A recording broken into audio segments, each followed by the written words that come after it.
I wanted to talk about, I mean, we touched on it a minute ago, the rapid progression. I mean, a key moment felt like when you were invited on tour of the US last summer, and then you got a chance to play against Bayern Munich, and you took a couple of players on, hit the post, and my perception was from that moment, Pep was just like, right, this kid's got something. Did that feel like a big moment for you, like a sliding doors moment? You got, change your career almost. Yeah, I think definitely. I think, I'm a big believer in things, what's meant to be is meant to be. Like, whatever happens, there's nothing you can do about it. It's meant to happen. And, like, I think back to that game and, like, I don't know why I even started dribbling. Like, I think when I came on, he just told me just do everything simple, just pass the ball, And in my head, I was like, sometimes you want to come on, but you're young and you don't want to mess up, so you're kind of nervous. You don't really want to come on, but obviously you do. But yeah, I wasn't, like, it's just one of those things we get a throw in, and it's one of those things it just happened, and it's almost like because I hit the post, people were more interested.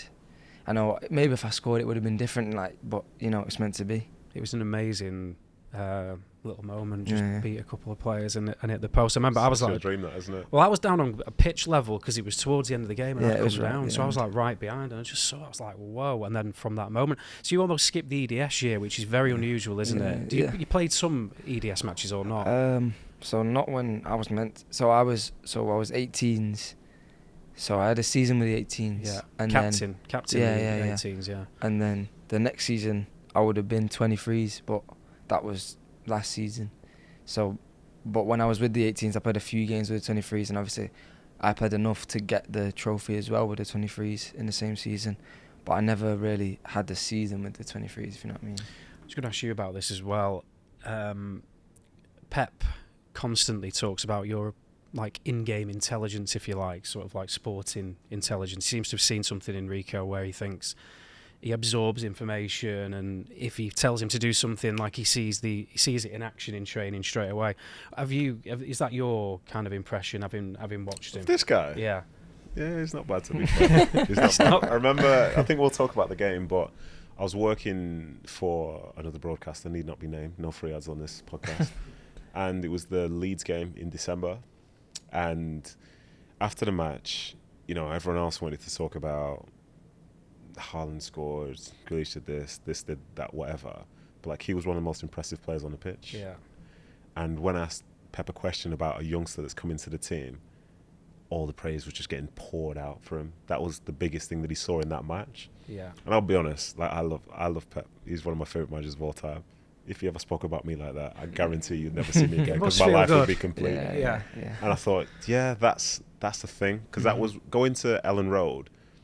You made it look very comfortable, but that's one of the toughest grounds to go to in English football. Not easy. Yeah. And like I wanted to ask this question based on the stuff that you hear, because you're receiving praise from me, you received it from him, you receive it from others. Like, how does it make you feel when people do talk about you like that, and you're even in the room?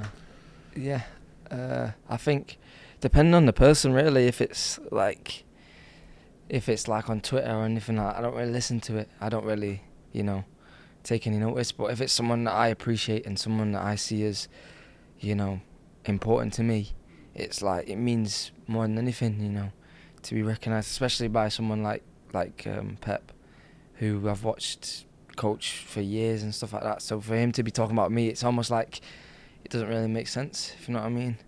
But obviously I like it, and then it's kind of more fuel to do better and get more and stuff like that. When in regards to how you missed that EDS year as such, do you think today, in your second full season essentially with the team, do you think they're seeing what you're like as a person, not just on the field but off it as well?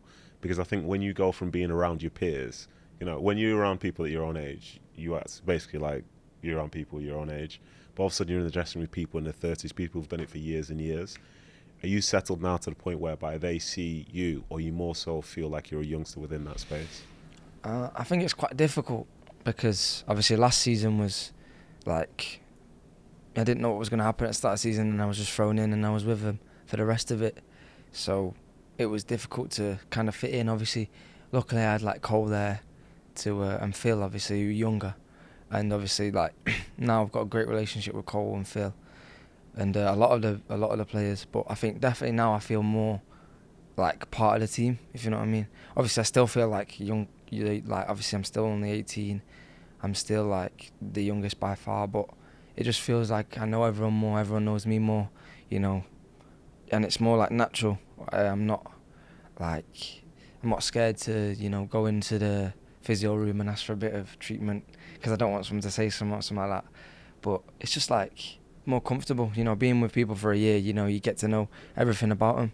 So even though I'm not like how I probably would be with my age, but it's a lot better. And for me, I think it's easier to play football that way, where you're not worrying about, you know, external things when you're just focused and comfortable in your own space. You can see that. And also now you've signed a new contract as well. That must be another little moment where you're feeling more established and more part of things. Yeah, I think it's like one of those steps where it's like when you've signed, you kind of, you know, you're with them for at least another year and another 2 years, another 3 years. Obviously, depending on how you perform, you know, that'll decide where you actually are within the squad. But the actual moment of signing it and, you know, getting everything done, it shows that they value you, and you feel again like part of the squad. Why is he so humble? Taking a leaf out of your book. Nah, because you didn't hear me talk when I was 18. No, I just stuff wasn't available. What is the deal? Like, where does that come from? Because I imagine other kids, or not kids, because you're a man, but 18-year-olds in your position who are playing for Man City in this era, who've just come off the back of winning a treble, wouldn't be talking in the same way that you're talking. Where does that come from? I don't know. I'm just speaking, really. I don't know. I kind of learn off other people, like how I've seen people, you know, be a bit cocky and, you know, take it for granted, and how quickly everything can change. You know, I think if you're just how you are normally, like I'm not like trying to put on a show for anything. I'm just trying to, you know, learn as much as I can, and, you know, if it goes wrong, you know, I've got nothing to be embarrassed about because I'm just trying to learn. But whereas if you're being cocky, if you're showing off, you know, it's you obviously you're putting yourself out there, which is, it can go both ways. Obviously you could look good if you're constantly good, but I think even if you play good and you're not really, your head's not level, it can turn against you.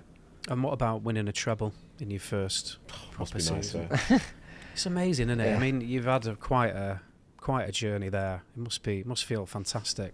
Yeah, I think at the start of the season, to be fair, obviously I was still doing education last season. Every time I'd go over there, they were always asking me, what do you think? Because obviously Arsenal were ahead for a lot of the season, and, you know, we started off a bit slow, and there was bitter patches everywhere, and they were like, you know, how do you feel? Do you think you're gonna? And I think from the start of the season, I thought we were gonna win the treble. Really? I told my dad, I told everyone, I think we're gonna win it. But obviously, it's easy to say that now because, you know. But no, you but actually I did say it. genuinely did think we would, and obviously it's amazing to win it. But for myself, I'd like to be more part of it, you know, in the future, and that's one of my goals. And I think my goals have never been to win trophies. It's just be more like someone looks to in the team to be like I looked up to Gundogan, who was just amazing last year, and I think a lot of players, even the older players, looked up to him as someone who was just reliable in the team.